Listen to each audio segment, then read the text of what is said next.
The blood trail stretched behind her for nearly a mile, crimson droplets marking her desperate flight through the parched terrain of Colorado Territory. 1878. Grace Holloway clutched her feverish 2-year-old daughter against her chest as the world spun around her, the combination of blood loss, dehydration, and exhaustion finally claiming her consciousness. Her last thought before darkness took her was a prayer that anyone would find little Abigail before it was too late. Lucas Blackwood spotted the body from half a mile away, the flash of faded blue calico against the dusty landscape drawing his attention like a beacon. He'd been tracking a mountain lion that had been preying on his cattle, but the hunt was instantly forgotten as he spurred his horse forward, dust billowing behind him. "Whoa, easy there, Shadow," Lucas murmured to his black stallion as they approached. His weathered hand moved instinctively to the revolver on his hip. In these untamed lands, caution kept a man alive. What he found nearly stopped his heart. A woman, barely more than 30, lay crumpled on the ground, her skin ashen beneath the dirt and dried blood that covered her face and clothes. But what truly shook him was the tiny bundle clutched protectively in her arms, a small child with golden curls, whimpering softly, too weak to even cry properly. "Lord Almighty," Lucas breathed, swinging down from his saddle. He knelt beside them, pressing his fingers to the woman's neck and finding a faint, thready pulse. The child, a little girl, opened fevered eyes as his shadow fell across her face. "Mama," she whispered, her voice as dry as the surrounding landscape. "Your mama's sleeping, little one," Lucas said gently, his voice rougher than he intended. "Can you tell me your name?" "Abby," the child whispered before her eyes fluttered closed again. Lucas wasted no time. He gathered mother and child together, marveling at how little they weighed, and managed to secure them both atop Shadow. Mounting behind them, he cradled the pair against his chest and turned toward home. "Hang on," he whispered, unsure if either could hear him. "Just hang on." His lodge, a substantial log cabin he'd built with his own hands, stood nestled in a sheltered valley, with a stream running nearby and the mountains rising majestically beyond. It wasn't fancy, but it was sturdy and warm, with 2 bedrooms, a stone fireplace, and furniture he'd crafted himself during the long winter months. As he approached, Lucas let out a sharp whistle. His ranch hand, an older man named Henry, emerged from the stable, his weathered face creasing with concern at the sight of Lucas's burden. "Found them out near Eagle Ridge," Lucas explained as Henry helped ease the woman and child down. "She's lost blood, the little one's burning with fever." "I'll fetch Doc Peterson," Henry said, already moving toward his horse. "Tell him to hurry," Lucas called after him. Inside the cabin, Lucas gently laid the woman on his own bed, the child still clutched in her arms even in unconsciousness. With careful movements, he separated them, placing the little girl on the pillow beside her mother. Both were filthy, their clothes torn and stained. The woman's left arm bore a deep gash that had been crudely bandaged with a strip of her petticoat. Lucas worked quickly, heating water on the stove and gathering clean cloths. He wasn't skilled at nursing, but he'd patched himself up enough times to know the basics. Cleaning the child first, she seemed in more immediate danger. He discovered she was indeed suffering from a high fever, her small body radiating heat. "What happened to you, little one?" he murmured, bathing her face and arms with cool water. Her clothes were soaked through with sweat, and after a moment's hesitation, Lucas found an old shirt of his and carefully changed her into it, wrapping her in a clean blanket afterward. The woman proved more challenging. Her wound needed cleaning and proper bandaging, but Lucas hesitated to undress her more than necessary. He settled for cutting away the sleeve of her dress to access the injury, which looked angry and inflamed. "Madam, I don't know if you can hear me," he said quietly as he worked, "but you're safe now, both of you." As he finished cleaning and rebandaging her arm, the woman's eyes fluttered open briefly. Clear green eyes, bright with fever, stared unseeing at him before closing again. Lucas felt something shift inside him, a strange protective instinct he hadn't experienced in years. By the time Dr. Peterson arrived 2 hours later, Lucas had managed to get some water into both patients, though neither was fully conscious. The doctor, a gruff, bearded man in his 60s, took over with practiced efficiency. "Infection in the arm," he muttered after examining the woman. "And the child's got a bad case of influenza. Where'd you find them, Blackwood?" Lucas explained while the doctor worked, administering medicines from his leather bag and giving Lucas instructions for their continued care. "The woman's lost blood, but not too much. Keep the wound clean, give her broth when she wakes. The child needs willow bark tea for the fever. I'll leave you enough for a few days." The doctor paused, studying Lucas's face. "You taking responsibility for these two?" Lucas hadn't thought that far ahead, but he nodded firmly. "Can't very well turn them out, can I, HMPH? Well, I'll be back in 2 days unless you need me sooner." "They're in God's hands now and yours." After the doctor left, Lucas settled into a chair beside the bed, watching the slow rise and fall of 2 chests. The little girl Abby stirred occasionally, mumbling for her mother.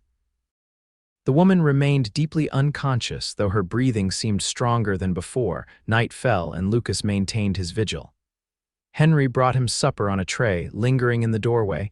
"You need anything else, boss?" Lucas shook his head. "Get some rest, Henry. I'll watch over them." "Might want to consider what you'll do when they wake up," Henry suggested. "Wherever they came from, whatever they're running from, it might follow them here." The thought had already occurred to Lucas. The woman's injury wasn't accidental, it looked like a knife wound. And they'd been fleeing something or someone to end up miles from anywhere on foot. "We'll cross that bridge when we come to it," Lucas replied, his eyes never leaving his patients. Around midnight, the little girl's fever broke, her small body suddenly drenched in sweat. Lucas changed her into another of his shirts, this one engulfing her tiny frame completely. As he tucked the blanket around her, her eyes opened, clear blue eyes, intelligent despite her illness. "Who are you?" she whispered. "My name's Lucas. I found you and your mama out on the plains." She seemed to consider this. "Is Mama better?" Lucas glanced at the still unconscious woman. "She's resting. She needs to sleep to get better." Abby nodded seriously. "The bad men hurt her." Lucas kept his voice gentle, though his hand tightened on the blanket. "What bad men, Abby?" "The ones who took our wagon. Mama fought them, but they had knives." Her lower lip trembled. "They said they'd come back for us."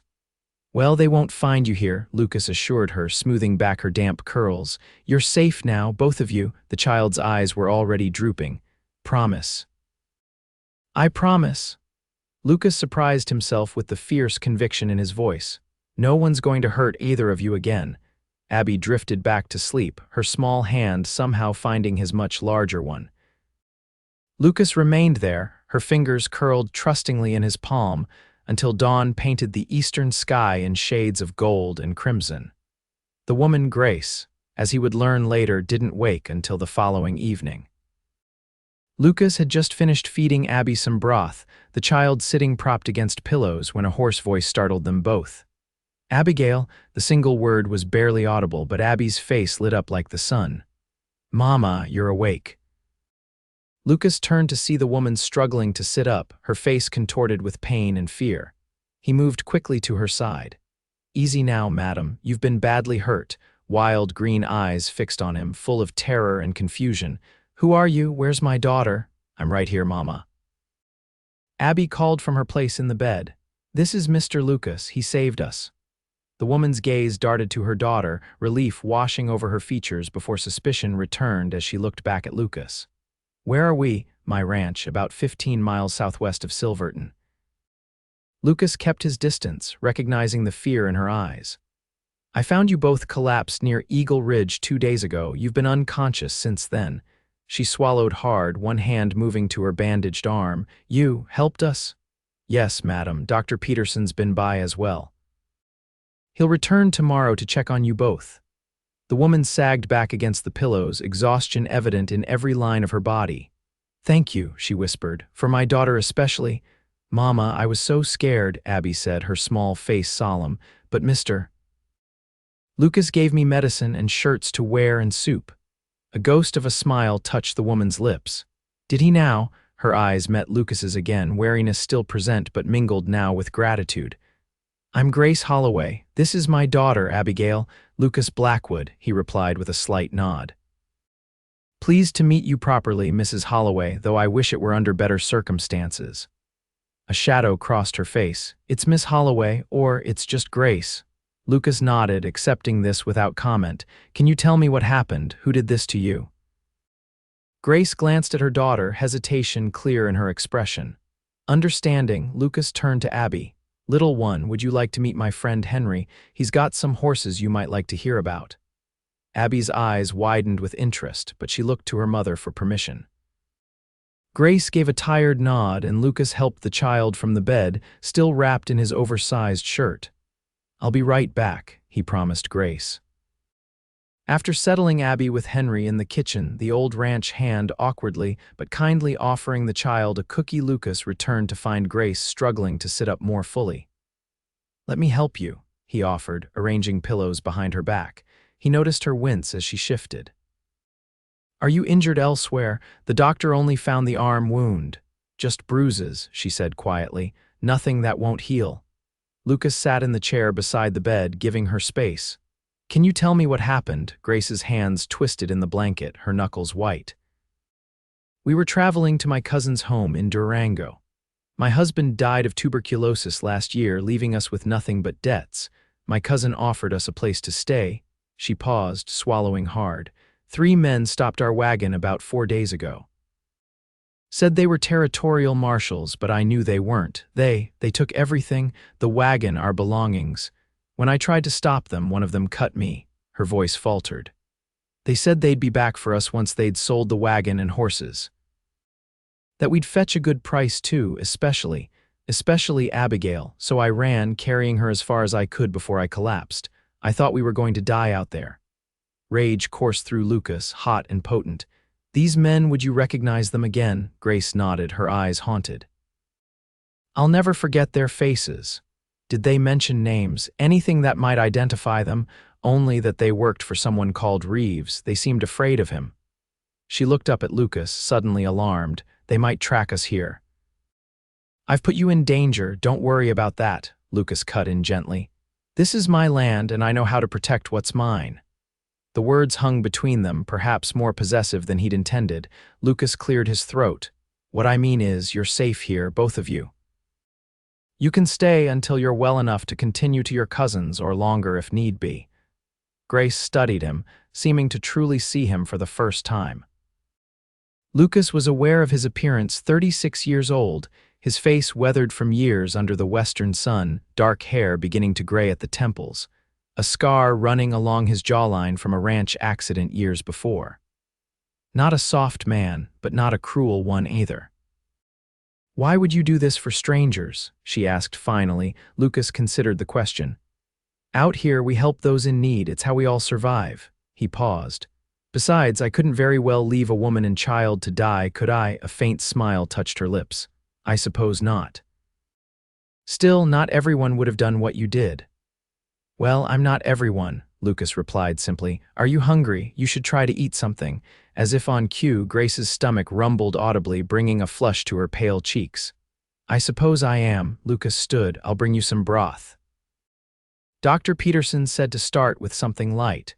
When he returned with a steaming bowl, he found Grace looking around the room more alertly, taking in her surroundings. This is your bedroom, she stated rather than asked. Lucas nodded, helping her position the bowl. Yes, madam. Where have you been sleeping? Chairs comfortable enough, he said with a shrug. Grace's eyes widened. You've been sleeping in that chair for 2 nights, because of us? It's no hardship, Lucas assured her, though in truth his back was protesting the arrangement. I've slept in worse places. As she sipped the broth, Grace continued studying him. You said this is your ranch, 500 acres, 30 head of cattle, 12 horses, Lucas confirmed. It's not the biggest spread, but it's mine, paid for in full 3 years ago. You live here alone. Besides Henry, I mean, Lucas nodded. Just me and Henry. He helped me build the place, stayed on after, more family than employee now. No wife, children? Grace asked, then immediately flushed. I'm sorry, that's not my business. No need to apologize, Lucas said. There was someone long ago. Didn't work out. Never found the right person after that, I suppose. The simple explanation concealed years of loneliness, but Lucas wasn't one to burden others with his troubles. Grace seemed to sense the depths beneath his words, her eyes softening. "Thank you," she said quietly. "For everything?" "You're welcome," Lucas replied, equally soft. "Now eat your broth before it gets cold." The next few days established a tentative routine. Dr. Peterson returned, pronounced both patients improving, and left more medicine with strict instructions. Abby recovered quickly, her youthful resilience evident as she began exploring the cabin and charming Henry with endless questions. Grace's recovery was slower, the infection in her arm stubborn, but her strength gradually returned. Lucas found himself increasingly drawn to the small family that had unexpectedly come into his life. Abby was a delight, bright, curious, and affectionate. She followed him around whenever possible, helping with chores and chattering about everything under the sun. Grace watched their interactions with a mixture of gratitude and something Lucas couldn't quite identify. 5 days after he'd found them, Lucas returned from checking the herd to find Grace sitting at his kitchen table. Dressed in clothes, Henry had purchased from town a simple blue dress that somehow made her eyes seem greener. Her auburn hair was neatly braided, and though she was still pale, her face had lost the gray undertone of illness. "You're up," he said, surprised and pleased. "Dr. Peterson said I should start moving around," she explained. "I've imposed on your hospitality long enough. I need to regain my strength so Abigail and I can continue to Durango." Lucas felt an unexpected pang at her words. "There's no rush," he said, perhaps too quickly. "You're still healing. We've already stayed longer than we should." Grace twisted her hands in her lap. "You've been more than kind, Mr. Blackwood, Lucas," he corrected. "After all this, I think we can use first names." A smile touched her lips. "Lucas, you've been kind, but we need to move on. My cousin is expecting us and she'll be worried." "At least stay until next week," Lucas found himself saying. "The stage to Durango only runs on Wednesdays anyway, and I'd feel better knowing you're fully recovered before you travel." Grace hesitated, then nodded. "Very well, 1 more week." That evening, for the first time, they ate dinner together at the table: Lucas, Grace, Abby, and Henry. The simple meal of venison stew and fresh bread somehow felt like a celebration. "This is delicious," Grace commented. "Did you make this, Henry?" The old ranch hand chuckled. "No, madam. The boss does most of the cooking, always has." Grace's eyebrows rose as she looked at Lucas. "You cook? Don't sound so surprised," Lucas replied, smiling slightly. "When you live alone, you either learn to cook or you starve." "He makes the best pie ever," Abby declared, her face smeared with stew. "Better than yours, Mama, Abigail," Grace exclaimed, mortified. Lucas laughed, the sound surprising even himself. It had been a long time since genuine laughter had filled this cabin. "High praise indeed," he said, winking at Abby, "but I'm sure your mama's pies are wonderful too." "They're burned sometimes," Abby confided seriously. Grace covered her face with her hand, but her shoulders shook with suppressed laughter. "Thank you for that honest assessment, Abigail." The evening continued with easy conversation, and for the first time in years, Lucas felt the cabin becoming a home rather than just a place to live.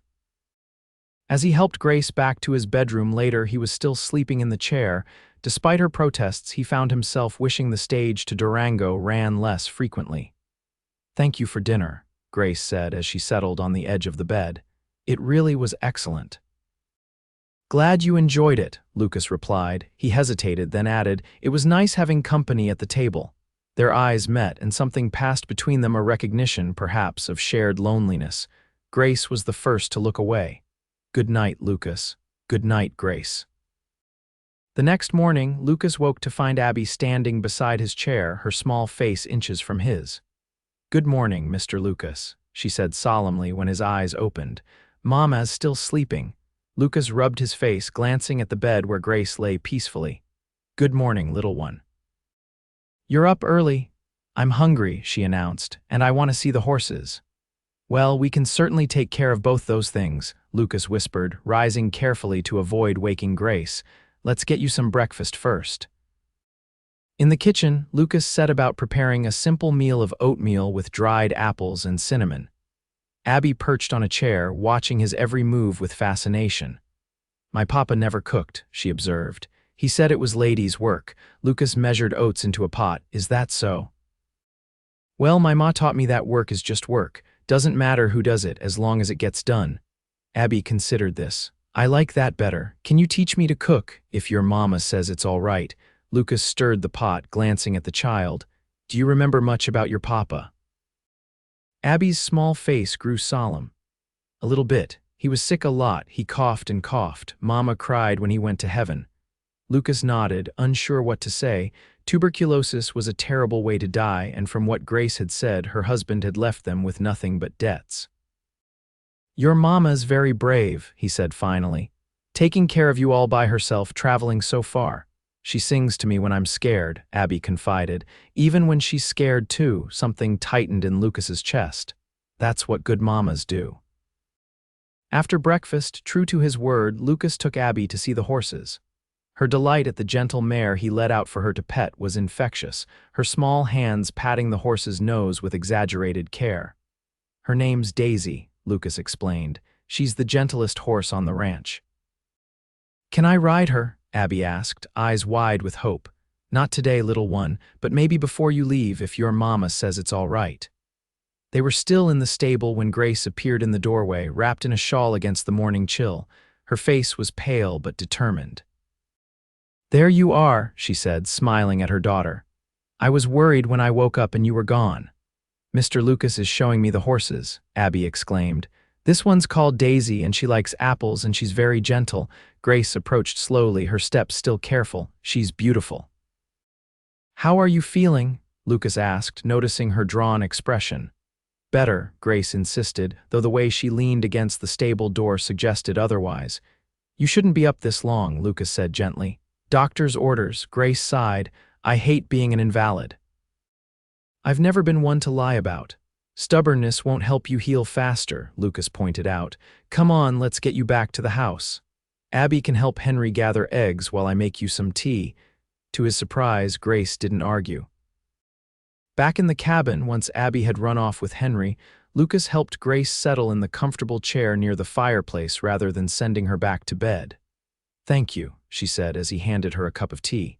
"For understanding I needed to be up, even if only for a little while." Lucas sat across from her. "I've been laid up a time or two myself, climbing the walls by the second day." Grace smiled, cradling the warm cup in her hands. "What happened to you?" "Which time?" Lucas asked with a wry smile. "Broke my leg when a horse threw me. Took a nasty fall fixing the roof one winter. Got shot once down near the Mexican border." Grace's eyes widened. "Shot? Were you a lawman?" "No, nothing so noble, just in the wrong place at the wrong time.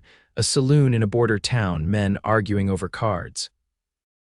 I was just trying to get past them to the door when bullets started flying."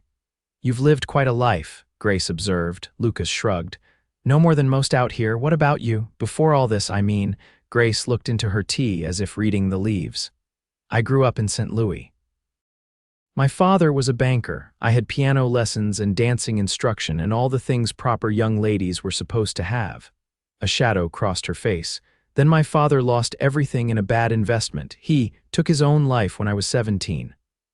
"I'm sorry," Lucas said quietly. "My mother and I had nothing.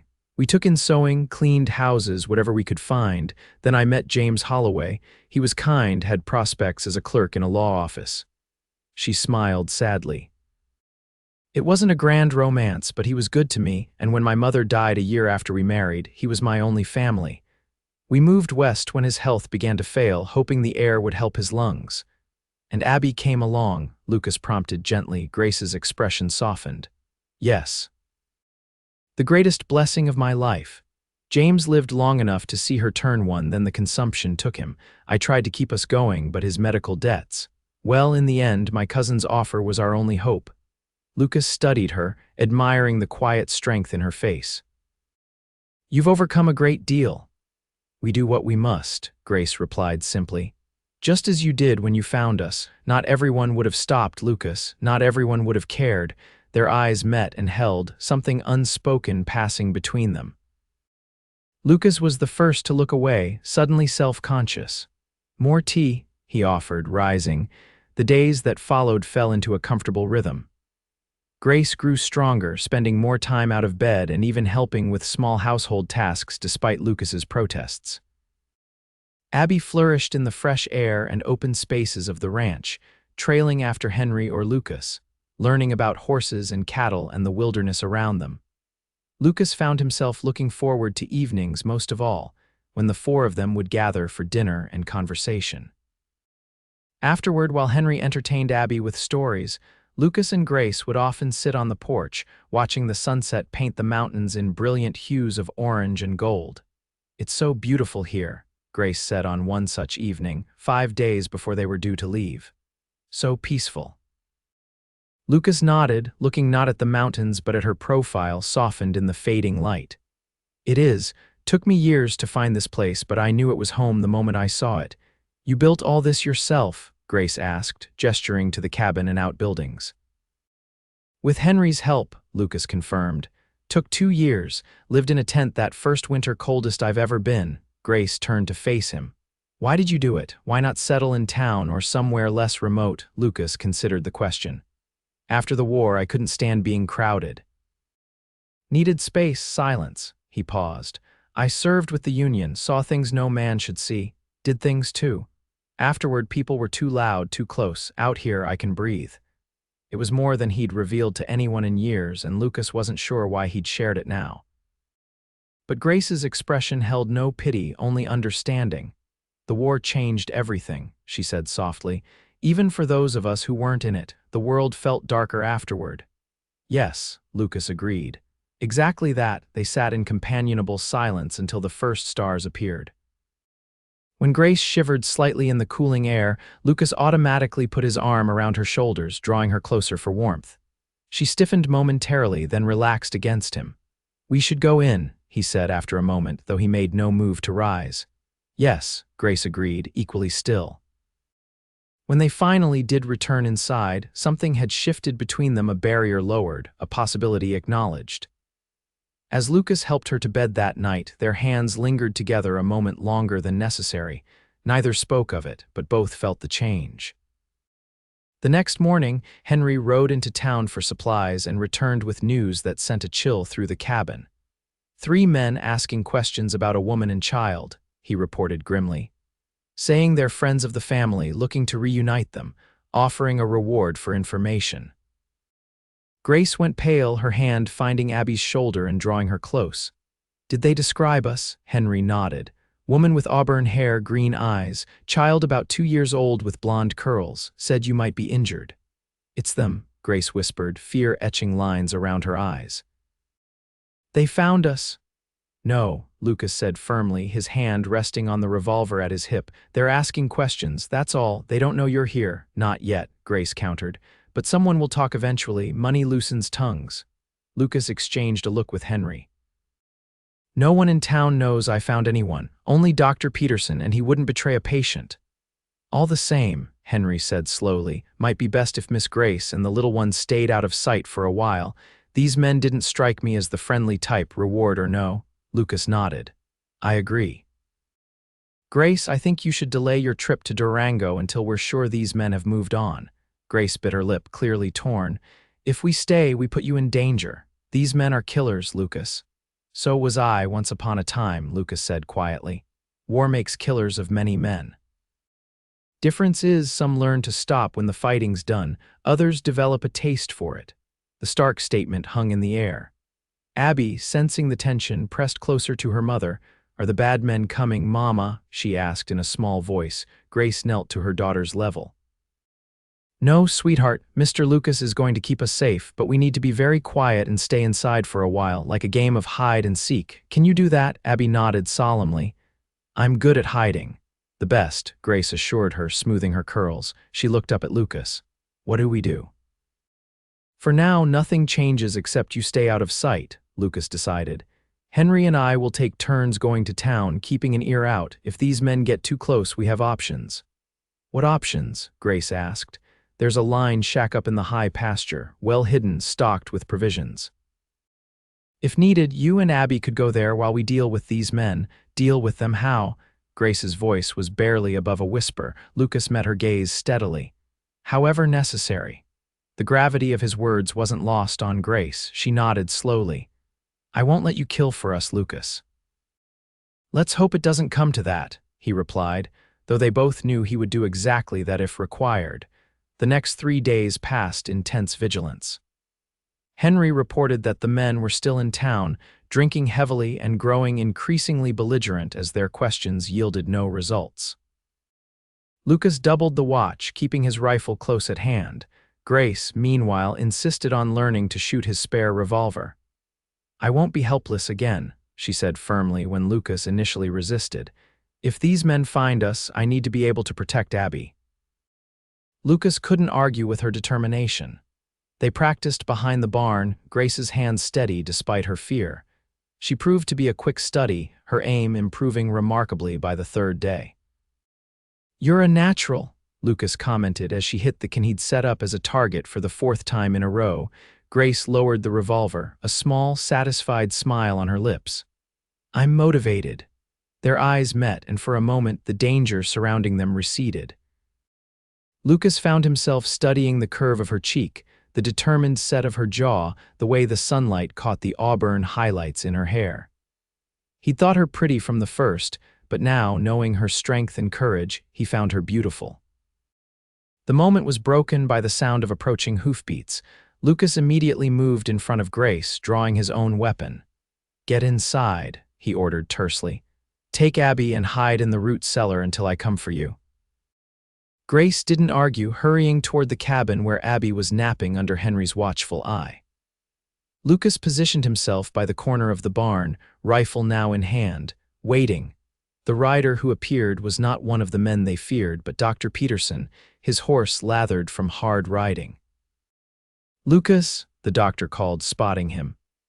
Thank God you're here. Lucas lowered his rifle, stepping forward. Doc, what's wrong? The older man dismounted quickly, his face grave. Those men in town, they've been asking about you specifically now. Someone mentioned I'd ridden out this way recently. They're getting suspicious. A cold weight settled in Lucas's stomach. How long do we have? Not long. They were saddling up when I left. The doctor glanced toward the cabin. How is she, the woman and child? Recovering well, Lucas said. Doc, these men mean them harm. They attacked Grace, left her for dead. Dr. Peterson's weathered face hardened. I figured it was something like that. Sheriff's out of town until tomorrow, but I sent word to him at the county seat. He hesitated. Lucas, there are 3 of them and they're armed to the teeth. So am I, Lucas replied grimly. Thank you for the warning, Doc. You should go now. Don't want you caught in the crossfire. The doctor nodded, remounting his horse. God be with you, son. As the doctor rode away, Lucas strode quickly to the cabin. Inside, he found Henry loading shotguns while Grace stood nearby, already holding the revolver they'd practiced with. They're coming, she said, reading his expression. Yes, Doc Peterson just warned us. Lucas turned to Henry. Get them to the line shack. I'll hold these men here, make them think Grace and Abby have already left for Durango. No, Grace cut in firmly. I won't leave you to face them alone. Grace, she's right, boss, Henry interrupted. 3 against 1 are bad odds even for you. Lucas looked between them, recognizing the determination in both faces. Abby can't be here when they arrive. I'll take her, Henry said. The line shack is well hidden. They'll never find it if they don't know where to look. Grace knelt beside her daughter, who had woken during the commotion and was watching with wide, frightened eyes. Abigail, sweetheart, you're going to go with Mr. Henry for a little while, like an adventure. Aren't you coming, Mama? Abby asked, her lower lip trembling. Grace smoothed her daughter's hair.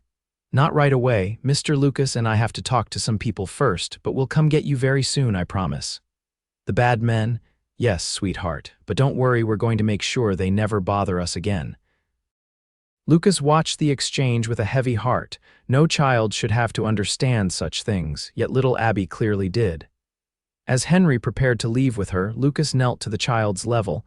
I'm going to keep your mama safe, he promised, and then we'll come get you. Abby studied him with solemn blue eyes before suddenly throwing her small arms around his neck. You be safe too, Mr. Lucas. Something broke open inside him at the child's embrace. I will, little one. Within minutes, Henry and Abby were gone, heading up the trail toward the high pasture. Lucas and Grace worked quickly, positioning themselves strategically around the cabin. Lucas at the front with his rifle, Grace at the side window with the revolver. "When they come," Lucas instructed, "let me do the talking. Stay out of sight unless there's no choice." Grace nodded, her face pale but determined. "Lucas, if something happens, nothing's going to happen," he cut in firmly. "But if it does," she persisted, "I want you to know that these past 2 weeks, they've meant more to me than I can say, not just because you saved us, but because—" She hesitated, then continued in a rush. "Because you made me remember what it feels like to be cared for, to be seen." Lucas crossed the room to her in 2 strides, taking her face gently between his hands. "Grace," he said, his voice rough with emotion, "when this is over, there's much I want to say to you. About staying, about building something here together." Her eyes widened, hope and fear mingling in their green depths. Lucas, the sound of approaching horses interrupted whatever she might have said. Lucas pressed a swift, hard kiss to her forehead before moving back to his position. "Stay low," he ordered, "and remember you're a natural with that revolver." 3 riders appeared in the clearing before the cabin, their horses kicking up dust as they approached. Lucas recognized their type, immediately hardened men who lived by violence, their clothes dusty but their weapons well maintained. The leader, a tall man with a jagged scar across his cheek, dismounted first. "Hello, the house," he called. "Anyone home?" Lucas stepped onto the porch, rifle held casually but ready. "Can I help you, gentlemen?" The leader's eyes narrowed, taking in Lucas's stance and the rifle. "Maybe." "Name's Reeves. My friends and I are looking for a woman and her daughter. Heard they might have passed this way." "A lot of people pass through," Lucas replied evenly, "heading to Durango or the mines." "This one would have been injured," the second man said, remaining mounted, "cut on her arm." "Little girl with her," Lucas shook his head. "Haven't seen anyone like that." Reeves studied the cabin, his gaze lingering on the windows. "Mind if we look around? Woman's my sister-in-law. Family's real worried about her." "I mind," Lucas said flatly. "This is private property." The third man, who had been silent until now, spat tobacco juice onto the ground.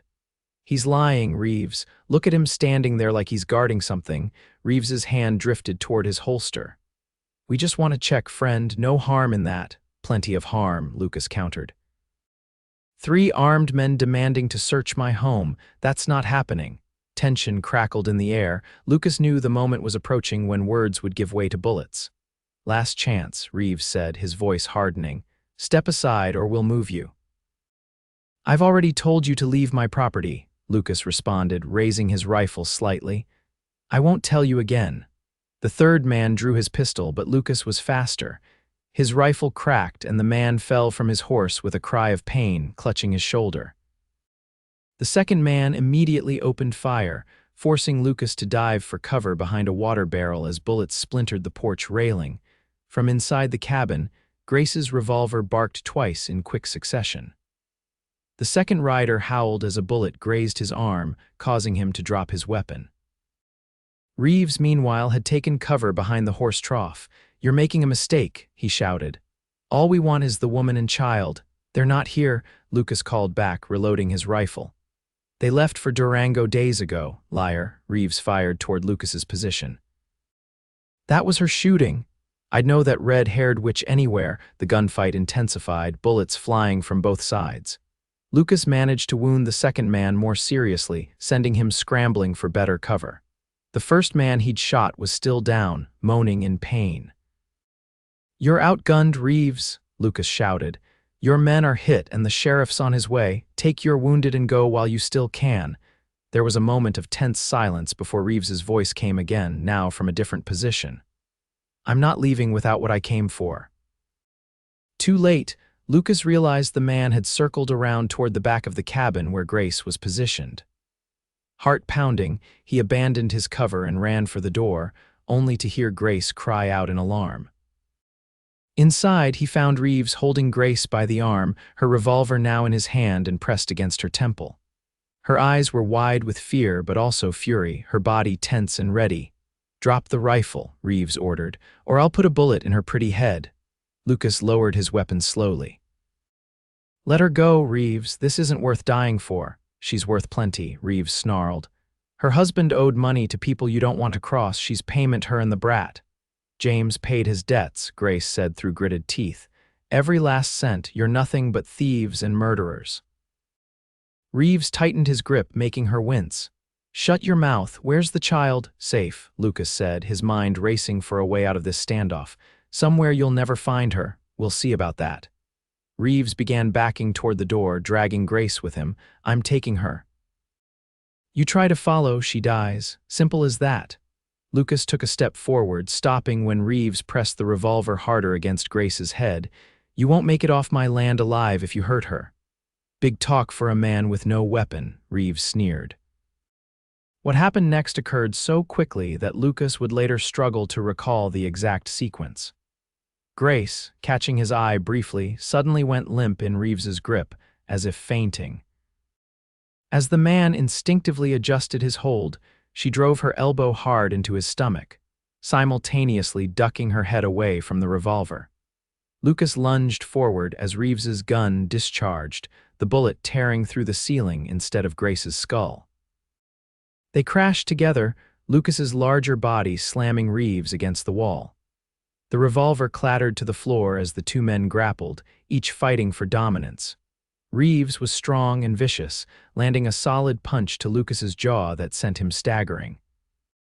But Lucas had years of hard ranch work behind him and the fierce determination of a man protecting what he cared about most.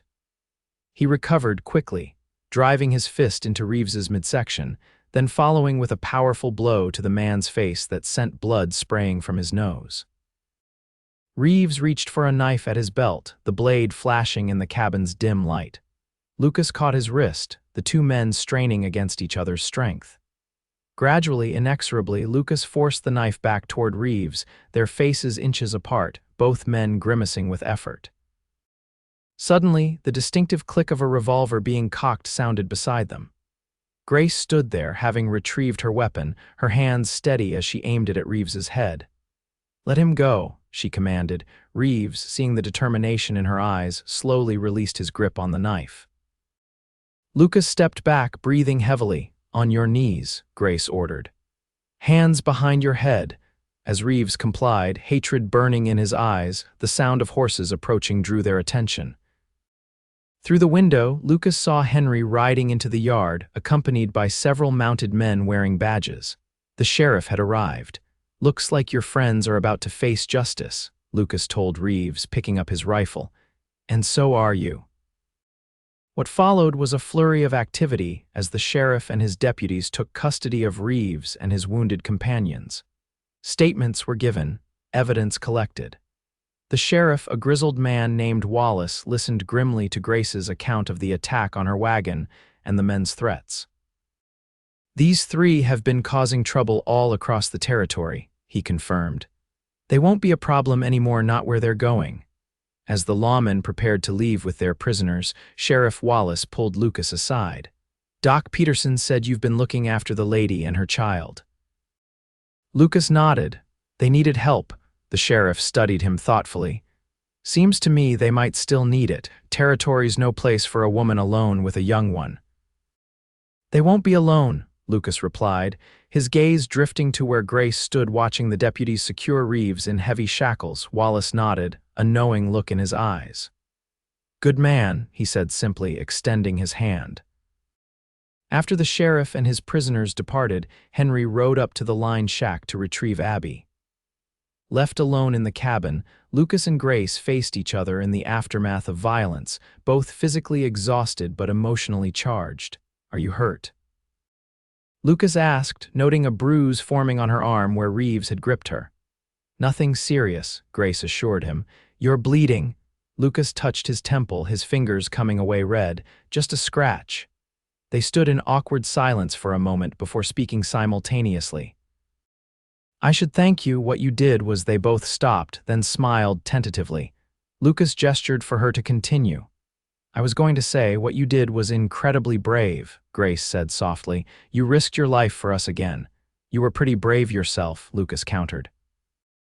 "That move with Reeves, where did you learn that?" A faint blush colored her cheeks. I grew up with 3 brothers. They taught me a few things before they thought better of it and decided I should be a proper lady instead. Lucas chuckled, then winced as the movement pulled at a bruised rib. Grace immediately moved to his side, helping him to a chair. "Let me tend to that cut," she insisted, gathering clean cloths and water. As she gently cleaned the blood from his temple, Lucas caught her wrist, stilling her movements. "Grace, before Henry returns with Abby, there's something I need to say." Her eyes met his, wary but hopeful. "Yes. Before all this happened, before those men arrived, I started to tell you something about staying here." Lucas took a deep breath. "I know you have plans to go to your cousins in Durango. I know we haven't known each other long, but these past 2 weeks, they've changed me." Grace remained silent, her pulse fluttering beneath his fingers where he still held her wrist. "I've been alone a long time," Lucas continued. "Thought it was what I wanted, what I needed, but having you and Abby here, it's like the cabin finally became a home." "Lucas, let me finish, please." His voice was gentle but determined. "I'm asking you to consider staying. Not out of gratitude or obligation, but because I think we could build something good here, for Abby, for all of us." Grace's eyes glistened with unshed tears. "Are you certain? A ready-made family is a lot to take on." "I've never been more certain of anything," Lucas said firmly. "I care for you, Grace, deeply, and Abby. That child has wrapped herself around my heart so thoroughly I can't imagine this place without her laughter." A tear slipped down Grace's cheek. "I care for you too, more than I thought possible after James, but this is happening so quickly." "We don't have to rush anything," Lucas assured her. "Stay as my guests first if you prefer. Get to know the ranch, the area, write to your cousin, explain the situation. If after a while you decide this isn't where you want to be, I'll personally escort you to Durango." Grace considered his words, her expression thoughtful. "And if we stay, what then?" Lucas's heart hammered in his chest. "Then, with your permission, I'd like to court you properly, and someday, if you'll have me, make you my wife." The directness of his statement hung in the air between them. Grace's eyes widened, but she didn't pull away. Instead, after a long moment, she turned her hand in his grip until their fingers intertwined. "I think," she said slowly, "that I would like to stay, at least for now." Joy surged through Lucas, bright and powerful. "Truly." Grace nodded, a smile breaking through her tears. "Truly, Abby loves it here, and I've found something here I wasn't expecting to find again." "What's that?" Lucas asked softly. "Hope," Grace whispered, "and perhaps something more given time." Lucas couldn't resist any longer. He leaned forward, slowly enough to give her time to retreat if she wished. When she didn't, he pressed his lips gently to hers in a tender, questioning kiss. Grace responded with equal gentleness, her free hand coming up to rest against his cheek. When they parted, both were breathing a little faster. Lucas rested his forehead against hers, mindful of his injury. "I've wanted to do that since the moment you first opened your eyes in my bed," he confessed. Grace laughed softly. "Even when I looked half dead and was pointing your own revolver at you, even then." Lucas smiled. "You were magnificent." The sound of approaching horses interrupted the moment. They moved apart, though their hands remained linked as they went to the door to greet Henry and Abby. The child's face lit up at the sight of them, her earlier fear completely forgotten. "Mama, Mr. Lucas, did you make the bad men go away?" "We did, sweetheart," Grace confirmed as Henry lifted Abby down from the saddle. "They won't bother us again." Abby ran to them, hugging first her mother, then Lucas with equal enthusiasm. "Mr. Henry said we might stay here now. Can we, Mama, please?" Grace met Lucas's gaze over her daughter's head, a new warmth in her eyes. "Yes, Abby, we're going to stay, at least for a while." "Forever," Abby declared confidently. "I want to stay forever and ever." Lucas chuckled, ruffling the child's curls. "Forever is a long time, little one, I know," Abby said seriously. "But that's how long families stay together, isn't it?" The simple question, asked with a child's innocent certainty, brought tears to Grace's eyes. Lucas felt his own throat tighten with emotion. "Yes," he managed to say, "that's exactly how long." 6 months later, as winter gave way to spring, Lucas stood beside Grace on the porch of the cabin, their cabin now watching as Abby carefully fed carrots to Daisy. The small mare, officially Abby's now after weeks of riding lessons, accepted the treats with gentle lips, making the child giggle with delight. "She's a natural horsewoman," Lucas observed proudly. "Takes after her mother," Grace smiled, leaning against his side. "I think she takes after you." "I've never seen a child so determined to learn everything about ranch life." "Speaking of learning," Lucas said, turning to face her, "Henry mentioned riding into town tomorrow. I thought perhaps we could go with him. There's something I'd like to show you." Grace raised an eyebrow. "Oh. What's that?" "It's a surprise," Lucas replied, unable to hide his smile entirely. "But it involves the land office." Understanding dawned in Grace's eyes. "Lucas Blackwood, are you planning something significant without consulting your wife to be?" "Would I do that?" he asked innocently, pulling her closer. Their engagement, announced at Christmas, had been met with approval and celebration by the small community.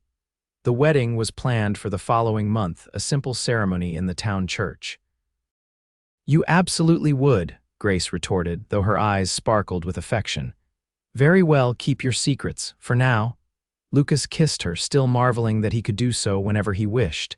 When they parted, he kept his arms around her waist, unwilling to let her go just yet. "Have I told you today how grateful I am that you stayed?" he asked softly. Grace's expression softened. "Only twice so far. Then I'm falling behind." Lucas looked out at Abby, now brushing Daisy's mane with painstaking care under Henry's watchful eye. "Sometimes I still can't believe how lucky I was that day. If I'd taken a different route, if I'd been just an hour later." "But you weren't," Grace reminded him, placing her hand over his heart. "You were exactly where you needed to be, where we needed you to be." Lucas covered her hand with his own. "I was alone for so long, I forgot what it was like to have a family, to have someone worth fighting for." "And now?" Grace asked, though she knew the answer. "Now I have everything," Lucas said simply. "You, Abby, this place I want for nothing else." Grace's smile turned mischievous. "What about that surprise at the land office?" Lucas laughed. "Well, perhaps one thing more. The property adjoining ours to the south, the Wilkins place, it's for sale." "The one with the apple orchard?" Grace asked, her interest piqued. Lucas nodded. "I thought we might expand a bit, build a proper house eventually with a big kitchen for all your baking. And a room for the baby," Grace added softly. For a moment, Lucas didn't register her words, then his eyes widened, his gaze dropping to her still flat stomach. "Grace, are you saying?" She nodded, tears of joy glistening in her eyes. "Dr. Peterson confirmed it yesterday when you were out checking the herd. I wanted to be sure before I told you." Lucas let out a whoop of joy that startled both Abby and Daisy. He lifted Grace off her feet, spinning her in a circle before carefully setting her down again. "A baby," he whispered, awestruck. Our baby," Grace confirmed, laughing at his exuberance. "Due in the fall, just before harvest." Lucas placed his hand reverently on her abdomen. "I love you," he said fervently. "Both of you, all three of you," he amended, including Abby in his gaze. "And we love you," Grace replied, her hand covering his. From the corral, Abby called for them to watch as she demonstrated her latest accomplishment, standing on the mounting block and climbing onto Daisy's back without assistance.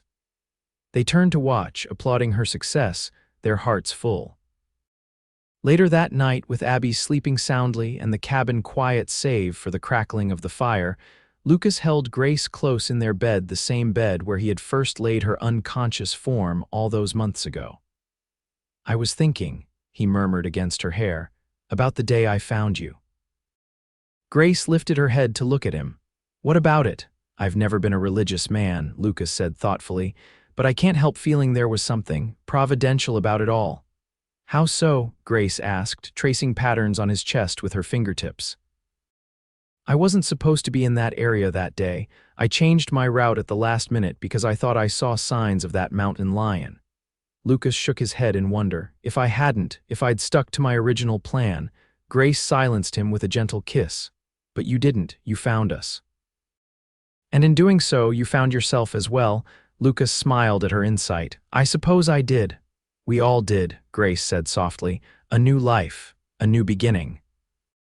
As she settled against him once more, Lucas gazed into the dancing flames of the fireplace, marveling at how completely his life had changed in less than a year.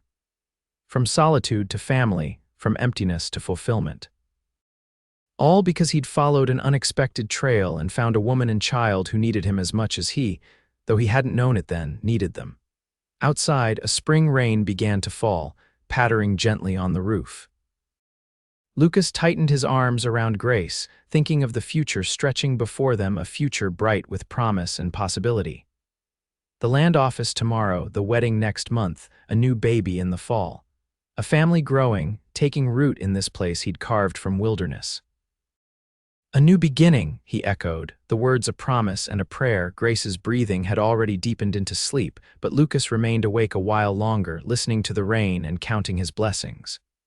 The woman in his arms, the child sleeping down the hall, the new life growing within Grace. This home they were building together. In the morning, there would be chores and plans, decisions and work. But for now, in this quiet moment, Lucas simply gave thanks for the twist of fate or providence that had led him to discover an unconscious woman and her child that day on the plains. The day his true life had begun. As sleep finally claimed him, Lucas dreamed of apple orchards in bloom, of children's laughter, of Grace's smile in the morning light. Dreams that, for the first time in his long, solitary life, he knew would come true. 5 years later, the Blackwood Ranch had doubled in size. The apple orchard flourished, producing its first commercial crop the previous autumn. The proper house Lucas had promised Grace stood proudly on a rise overlooking the valley, a 2-story structure with a wide porch, large windows, and enough rooms for their growing family. Abby, now 7, had been joined by 3-year-old James Lucas and 1-year-old twins, Sarah and Samuel. The original cabin had been expanded into a bunkhouse for the additional ranch hands needed to manage the growing operation. On this particular summer evening, Lucas sat on the porch swing, his youngest son asleep on his chest, watching as Grace helped Abby set the long table they'd placed under the cottonwood trees for outdoor meals during the warm months. James was helping too, though his contributions mainly consisted of rearranging the silverware his mother had already placed. Henry, now semi-retired but still very much part of the family, sat nearby whittling a toy horse for James, the latest in a collection the boy treasured. "Papa." Abby called, waving to catch his attention. "Mama says dinner's almost ready." Lucas raised a hand in acknowledgement, careful not to disturb Samuel. The peaceful tableau before him, his family, his home, his land, still struck him with wonder at times. How close he had come to missing all of this. Grace looked up from her task, catching his gaze across the yard. The look that passed between them was one of deep understanding and abiding love. She still took his breath away, perhaps even more now than when he'd first found her. Motherhood and happiness had filled out her once too thin frame, added rich highlights to her auburn hair, and brought a permanent warmth to her green eyes. Later, with the children finally asleep and Henry retired to his rooms in the bunkhouse, Lucas and Grace stood together on the porch, his arms wrapped around her from behind as they gazed at the star-filled sky. "You ever think about it?" Grace asked softly.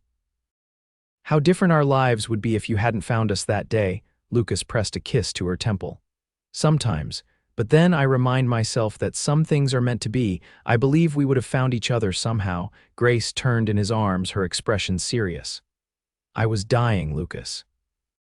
Another hour in that sun, and Abby and I would both have been gone." "But you weren't," he reminded her, echoing her words from years before. "We were exactly where we needed to be." Grace smiled, the shadows receding from her eyes. "Yes, we were, and we still are." As their lips met in a tender kiss, Lucas silently renewed the promise he'd made to himself on that fateful day to protect and cherish the precious gift he'd been given. A family, a home, a love that had begun in desperate circumstances but had grown into something enduring and unshakable. The past 5 years had not been without challenges. The land could be harsh, the work demanding. They'd weathered droughts and early frosts, a difficult birth with the twins, and the occasional threatening visitor drawn by rumors of the prosperous Blackwood Ranch. But through it all, the bond between them had only strengthened, their commitment to each other and the life they were building never wavering. "I love you, Lucas Blackwood," Grace whispered against his lips. "Today, tomorrow, and all the days after." "And I love you, Grace Blackwood," he replied. "For now and forever." Inside, one of the twins began to cry. Grace sighed, resting her forehead against his chest for a moment before pulling away. "Duty calls," she said with a smile. "I'll come with you," Lucas offered, taking her hand. Together, they went to tend to their child, their footsteps in perfect synchrony, their hearts beating as one. From desperate beginnings on the Colorado plains to this moment of domestic tranquility, a journey neither could have imagined but both now treasured beyond measure. And as the moon rose higher over the Blackwood Ranch, casting silver light across the land they had tamed together, their story continued, not ended. For the greatest love stories never truly end. They simply evolve, growing richer and deeper with each passing day, each shared joy, each overcome challenge, just as theirs had, just as theirs would.